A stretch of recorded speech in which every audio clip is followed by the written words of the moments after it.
Dear students, once again welcome back to our channel JEE maths by Arjil sir. आज हम आप लोगों के लिए लेकर के आए हैं जेई एडवांस 2020 पेपर वन के speed solution. This is part 3। I hope आपने पार्ट 1 और पार्ट 2 देख लिए होंगे।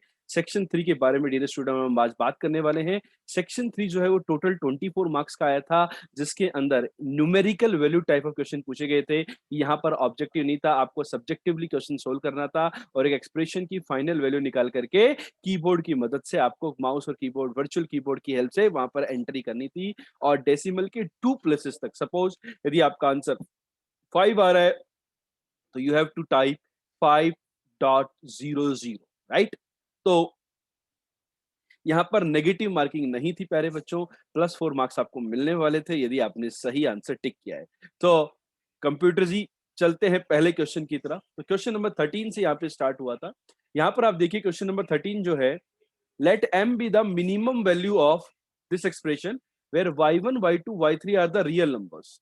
तो आप देखिए, देखो y1 y2 y3 पॉजिटिव नहीं दिए हुए, रियल नंबर बोले गए हैं। तो 3 to the power y1 exponential will be always positive.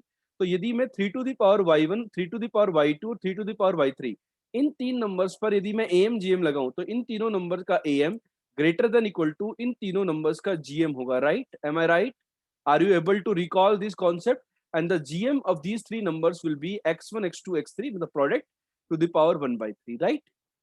ठीक है। तो यहां से dear student, you are getting one point that 3 to the power y1 plus 3 to the power y2 plus 3 to the power y3 is greater than और equal to 3 times.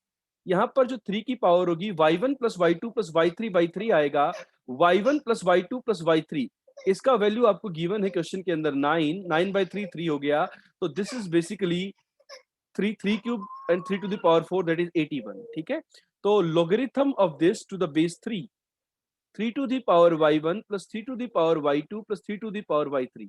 अब आप देखिए कि log बेस 3, तो log का यदि number base जो है यदि वो 1 से बड़ा होता है तो log एक इंक्रीजिंग फंक्शन होता है। तो इस वैल्यू की यदि मैं बात करूं तो ये 81 ही उससे ज्यादा है। तो इसकी यदि मैं मिनिमम वैल्यू, जो क्वेश्चन में बोला गया है कि इस एक्सप्रेशन की मिनिमम वैल्यू जो कि m है, तो यहाँ पर यदि हम 81 डालेंगे तो 81 3 की पावर 4 होती है, तो इसकी मिनिमम वैल्यू 4 आ गई डियर स्टूडेंट।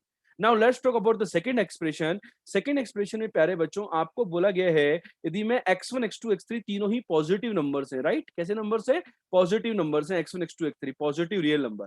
यदि मैं इन तीनों का am, इन तीनों के gm से, this is the very beautiful example on the application of am gm inequality, इसकी पावर 1 by 3 होगा। तो यहां से आप देख सकते हैं x1 plus x2 plus x3 का वैल्यू 3 है, तो x1 x2 x3 का जो प्रोडक्ट होगा, x1 x2 x3 का जो प्रोडक्ट है, this is less than equal to 27। 3 cube करने पर आप देखिए आपको log base 3 x1 x2 x3 इसकी मैक्सिमम वैल्यू पूछी है। तो इसकी मैक्सिमम वैल्यू तभी होगी जब इंटरनल फंक्शन मैक्सिमम होगा, बिकॉज बेस 3 है।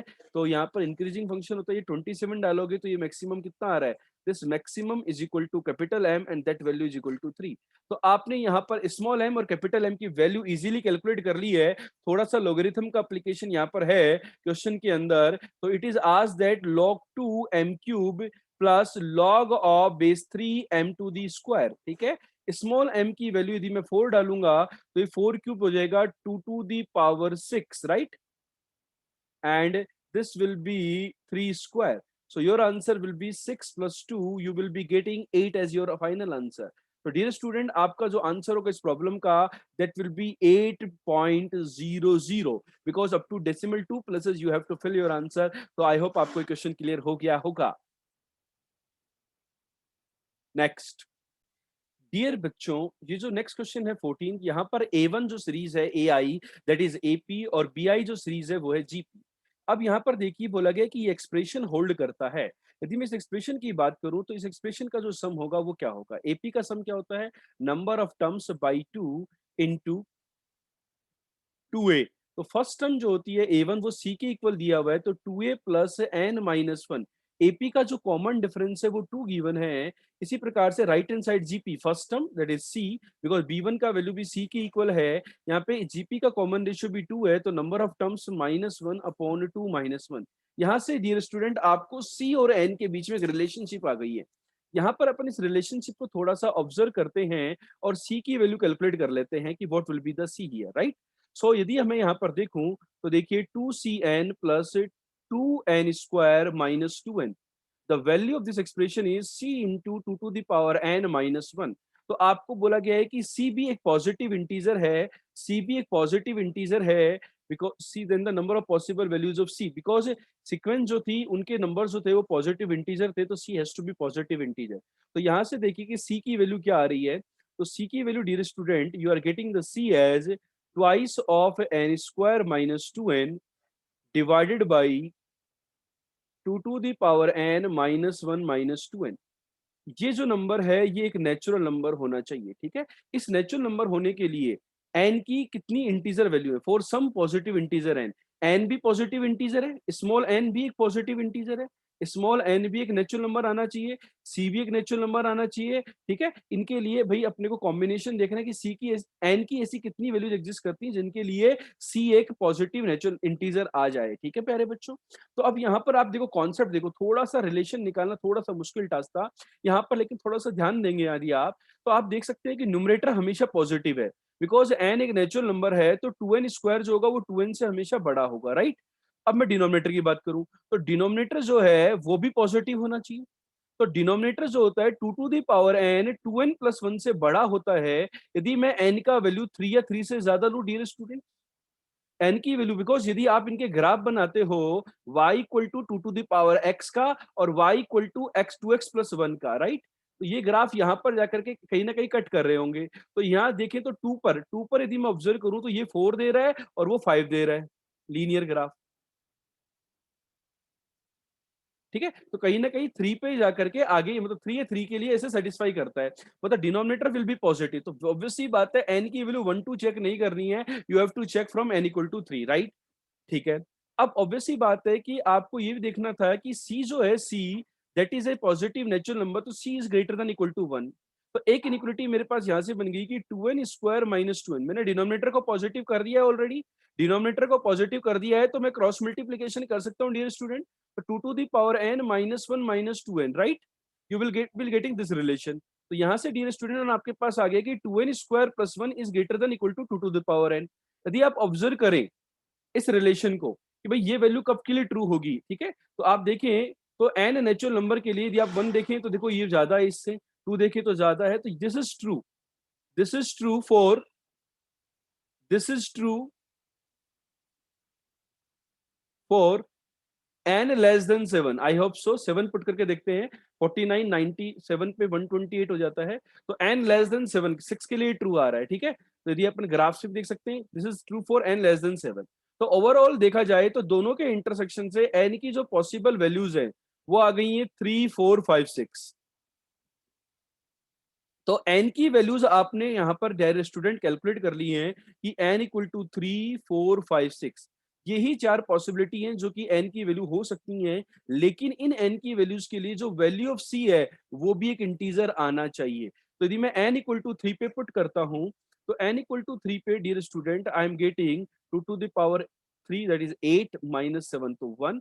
n इक्वल टू 3 पर 2 इंटू 3 इंटू दिस, तो this is 12. c equal to 12. और यहाँ पर ये इंटीजर नहीं आ रहे हैं. आप पुट करेंगे तो n की वैल्यू 3 4 5 पे ये इंटीजर्स नहीं आ रहे हैं. तो बताइए केवल n equal to 3 for some integer n the all number of all possible values of c. तो वैल्यू तो c की 12 आ रही है, लेकिन उनका काउंट कितना है, काउंट 1 है. तो आपका जो आंसर होने वाला है वो होने वाला है 1.00. आई होप डियर स्टूडेंट आपको ये क्वेश्चन क्लियर हो गया होगा, और जल्दी से कमेंट करके बताइए आपको सॉल्यूशन कैसे लग रहे हैं. So next question. Dear students, ये जो 15th नंबर का जो क्वेश्चन था इसमें फंक्शन 0 से 2 में r में हमें डिफाइन है f0 टू r. यहां पर बोला गया कि ये जो फंक्शन है fx ये ग्रेटर देन इक्वल टू 0 होता है, तो x का जो इंटरवल आता है वो अल्फा से बीटा में आता है. तो उस इंटरवल में हमें लेंथ निकालनी, that is beta minus alpha. तो यहाँ पर देखो एक्सप्रेशन के अंदर बहुत सारे टर्म्स गिवन है. देखो डियर स्टूडेंट, x जो है वो 0 से 2 में लाई करता है. तो एक काम करता हूं मैं कि यहाँ पर ये जो टर्म है पाई एक्स माइनस पाई बाई 4, इसको मैं कुछ बोल देता हूँ थीटा. राइट, तो कि मैं इसको सिंप्लीफाई कर पाऊं in terms of another variable theta. अब देखो, यदि x 0 से 2 में है तो पाई x जो होगा वो 0 से 2 पाई में होगा, और उसमें पाई बाय 4 सब्ट्रैक्ट कर देंगे तो थीटा की जो वैल्यू है वो माइनस पाई बाय 4 से 2 पाई में से पाई बाय 4 गया तो you will gate 7 pi by 4। तो थीटा जो होगा वो माइनस पाई बाय 4 से 7 पाई बाय 4 में होगा, और ये जो फंक्शन होगा ये क्या बन गया, this function is 3 minus sine 2 pi x, तो 2 से मल्टीप्लाई करेंगे तो 2 theta plus pi by 2 you will get sine theta minus sine of 3 से मल्टीप्लाई कर दे तो 3 pi x will be 3 theta plus 3 pi by 4 and right 3 pi x minus 3 pi by 4 equal to 3 theta. तो 3 pi x equal to 3 theta plus 3 pi by 4, और 3 pi by 4 में यदि आप पाई by 4 add करेंगे तो you will get 3 pi, right. This has to be greater than or equal to 0. So let us solve this for theta, right? So this will be 3 minus sine 2 pi plus theta is cos theta. Here you have sine theta, and here you will get sine 3 pi plus 3 theta is minus ka sine 3 theta. You will get plus sine 3 theta. So sine 3 theta is 3 sine theta minus 4 sine cube theta. Right, this has to be greater than और equal to 0। यहां से आपको दिख रहा है कि अपन sine theta को कॉमन ले लेते हैं dear student, what you will get 3 minus cos of 2 theta plus 3 minus 4 sine square theta. तो उसको हम लिख देते हैं 2 into 2 sine square theta, and 2 sine square theta is 1 minus cos 2 theta. This is greater than और equal to 0, right. So what I am going to get here, you will get sine theta into 3 and 3 minus 2 1, तो 4 minus cos 2 theta and plus का 2, तो plus का cos 2 theta, right?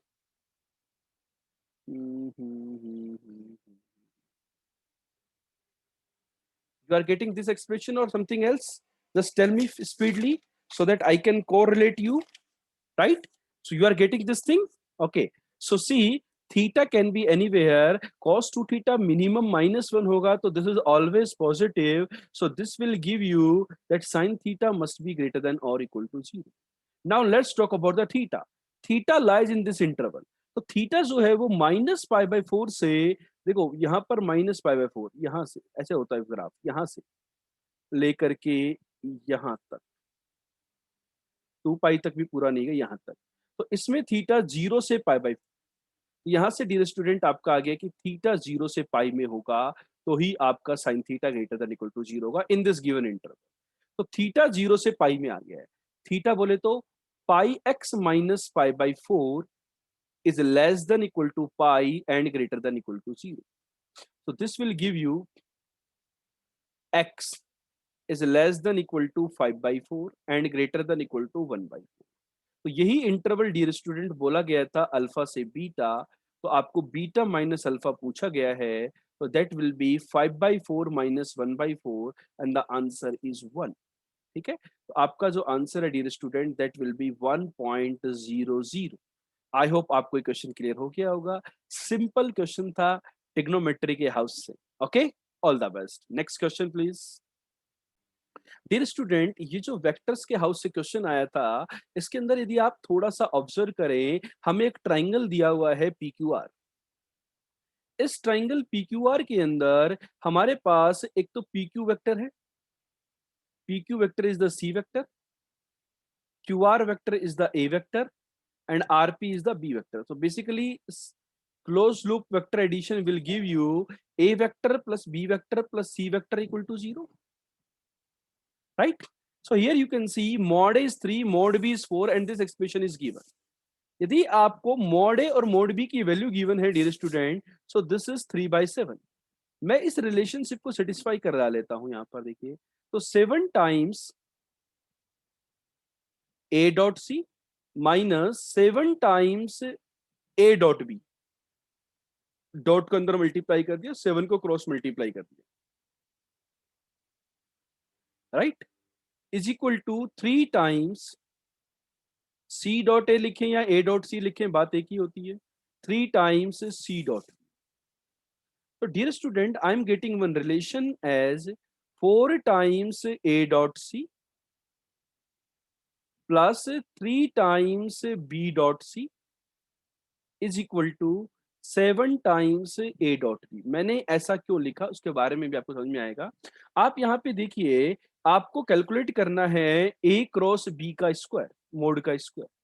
Lagrange identity कहती है कि mod A square mod B square minus A dot B का square, ये इसकी वैल्यू होती है। दैट मीन्स ये तो पता है आपको ए डॉट बी चाहिए, तो यहाँ पर ए डॉट बी का टर्म आ रहा है। यहाँ पर यदि मैं ऑब्जर्व करूं कि मुझे सी के बारे में इंफॉर्मेशन नहीं है, तो एक रिलेशन ये पता है। यहां से देखिए आप 4a plus 3b dot C, और डॉट सी और सी को मैं लिख सकता हूं minus of A minus of B equal to, ताकि सी का काम खत्म हो जाए और आपको ए डॉट बी में एक रिलेशनशिप मिल जाए। नेगेटिव साइन को बच्चों उधर भेज देना, तो ये बन जाएगा 4 times mod A square plus 3 times A dot B plus 4 times A dot B plus 3 times mod B square. Negative को मैंने राइट हैंड साइड में भेज दिया था, तो -7 ए डॉट बी। यहां से देखिए 4 into 9 plus 3 into 16 equal to 14 times A dot B, negative का। तो value of A dot B is 48 and 36, 48 and 36, 84, 84 divided by 14 minus 6. Mod a square was 9, this is 16 minus of 36. 144 minus 36 is 108. तो आपका dear student जो final answer आ रहा है problem का, that is 108.00। ये आपको आंसर वहां पे फिल करना था। तो आपने ऑब्जर्व किया होगा, सिंपल प्रॉब्लम है वेक्टर्स के ऊपर, आपको प्रॉब्लम होना चाहिए था। Okay, next question please. Dear student, इस क्वेश्चन को थोड़ा सा अच्छे से पढ़िए आप लोग। एक पॉलिनोमियल है gx with real coefficients and mg denote the number of distinct real roots of gx। mg किस बात को डिनोट करते हैं? Number of distinct real roots of gx। Suppose capital S is the set of polynomials with real coefficient, मतलब basically यदि ये function है, right. अब देखो, यदि ये फंक्शन है fx, मैं इसको ऑब्जर्व करके आपको बताता हूँ क्या कहना चाह रहे हैं। यहाँ पर आप देखो x प्लस 1 का होल स्क्वायर और x माइनस 1 का whole square into a naught plus a one x plus a two x square plus a three x cube, right. तो देखो फंक्शन की 1 पर वैल्यू 0 है और -1 पर भी वैल्यू 0 है, राइट। तो फंक्शन क्या इन दोनों के पॉइंट के बीच में 1 और -1 के बीच में रूट लाई करेगा, मतलब एफ डैश का, राइट। और हमें पता है कि एफ डैश एक्स का यदि मैं बात करूं, तो एफ डैश को जब डिफरेंशिएट करेंगे तो 1 और -1 रिपीटेड रूट है। रिपीटेड रूट होता है तो वो एफ डैश का भी रूट होता है। तो एफ डैश ऑफ 1 और एफ डैश ऑफ -1 भी 0 होंगे। इसके रूट्स आ रहे हो या नहीं आ रहे हो, लेकिन यदि किसी फंक्शन के रिपीटेड रूट होते हैं, तो वो रूट सेम रूट डिफरेंशिएशन के भी होते हैं, ये हमने डिस्कस किया हुआ है। तो यहाँ पर देखो एफ डैश 1 और एफ डैश ऑफ -1 0 आ गया है, और यहाँ से हमने देखा कि एफ ऑफ 1 और एफ ऑफ -1 0 है। तो रोल्स मीन वैल्यू थ्योरम से हम ये कह सकते हैं कि एफ डैश ऑफ अल्फा 0 होगा जहां पर अल्फा -1 से 1 के बीच में लाई करेगा।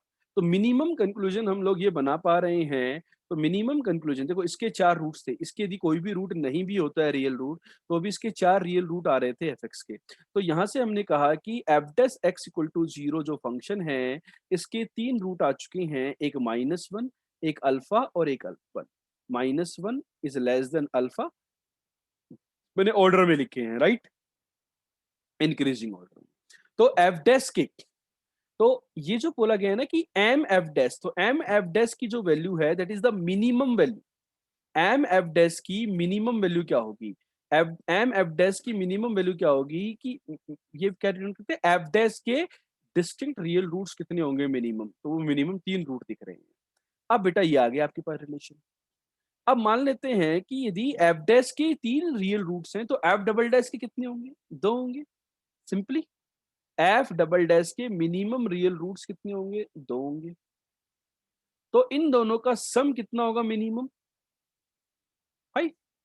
तो आंसर इज 5। क्लियर? यहाँ पर आपको डिफरेंस जो पॉलिनोमियल एओडी के अंदर मिनिमम रूट्स की कंडीशन बताई थी वो क्लियर होनी चाहिए। यहाँ देखिए एफ डैश के 3 रूट थे। यदि मैं बात करूँ F double dash x, let's say F double dash x के 2 पॉइंट हैं बीटा और गामा। तो वो कहाँ-कहाँ लाई करेंगे? बीटा होगा -1 और अल्फा के बीच में, और गामा होगा डियर स्टूडेंट अल्फा एंड 1 के बीच में।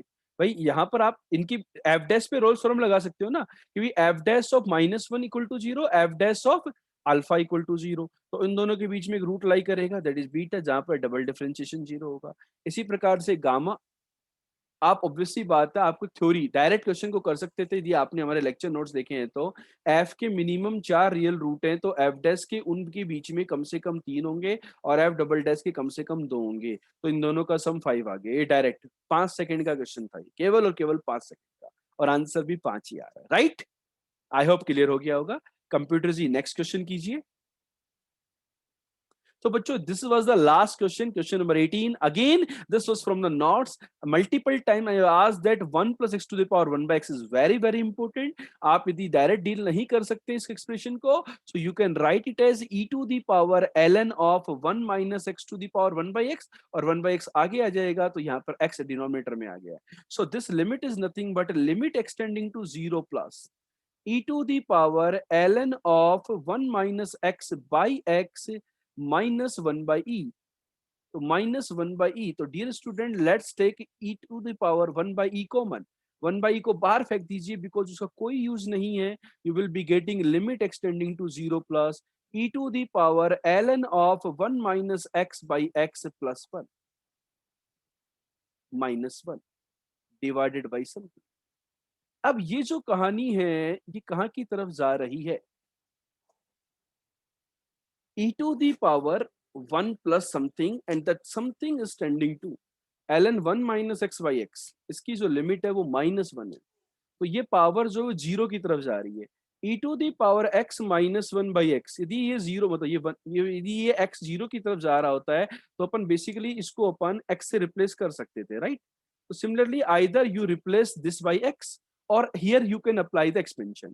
So I'm going to write, because you know that ln 1 minus x by x minus x equal to 1, तो यहाँ पे इसकी वैल्यू -1 प्लस 1, ये जीरो की तरफ जा रहा था। तो इस एक्सप्रेशन को मैं इसी से रिप्लेस कर देता हूँ, limit extending to 0 plus ln of 1 minus x by x plus 1। e to the power x minus 1 को आप e to the power x से रिप्लेस कर x से रिप्लेस कर दिया आपने, डिनोमिनेटर में x टू द पावर है। अब आप dear student ln of 1 minus x का एक्सपेंशन लगा दीजिए। ln ऑफ 1 माइनस एक्सपेंशन होगा minus x plus x square by 2 minus x cube by 3 and so on. यहाँ पे प्लस x आगे चला जाएगा, डिनोमिनेटर में आपके पास आ जाएगा x की पावर a प्लस 1। इस x 6 कैंसिल हो गया। यदि इसकी लिमिट एग्जिस्ट करनी है तो यहाँ पर न्यूमरेटर में एक्स स्क्वायर कॉमन आ रहा है, तो लिमिट एग्जिस्ट करने के लिए x डिनोमिनेटर में भी एक्स स्क्वायर होना चाहिए। तो a का वैल्यू 1 हो जाएगा ताकि एक्स स्क्वायर कॉमन कैंसिल आ जाएगा और लिमिट एग्जिस्ट कर जाएगी। यही बोला गया है कि limit non zero real number होनी चाहिए, जीरो नहीं होनी चाहिए, राइट। तो यहाँ पर जीरो नहीं होगी यदि x की a की वैल्यू 1 हो गई। तो वैल्यू ऑफ a इज 1.00। आपने देखा होगा यहाँ पर इस सेक्शन में बहुत सारे क्वेश्चंस का आंसर 1.00 आ रहा था, ठीक है। तो कई बार तुक्के भी काम कर जाते हैं, लेकिन हमें नहीं लगाने हैं। आई होप प्यारे बच्चों आपको ये सॉल्यूशंस क्लियर होंगे। स्पीड सॉल्यूशंस इनको एंजॉय कीजिए, और हमारे चैनल के ऊपर बहुत सारे स्पीड सॉल्यूशंस आ रहे हैं, उनको देखते रहिए अल्टरनेट डे 11 बजे तक, ठीक है। और आप यदि हमारे को डिटेल्ड लाइव पढ़ना है, कोई भी गाइडेंस की जरूरत है, किसी भी प्रकार की रिक्वायरमेंट है, तो आप यूट्यूब पे कमेंट कर सकते हैं। और मेरे पर्सनल कोर्सेज चलते हैं जेई से रिलेटेड प्रैक्टिस के लिए भी, और मैथ्स के लाइव कोर्सेज भी, उनको ज्वाइन करने के लिए आप हमसे कांटेक्ट कर सकते हैं। All the best.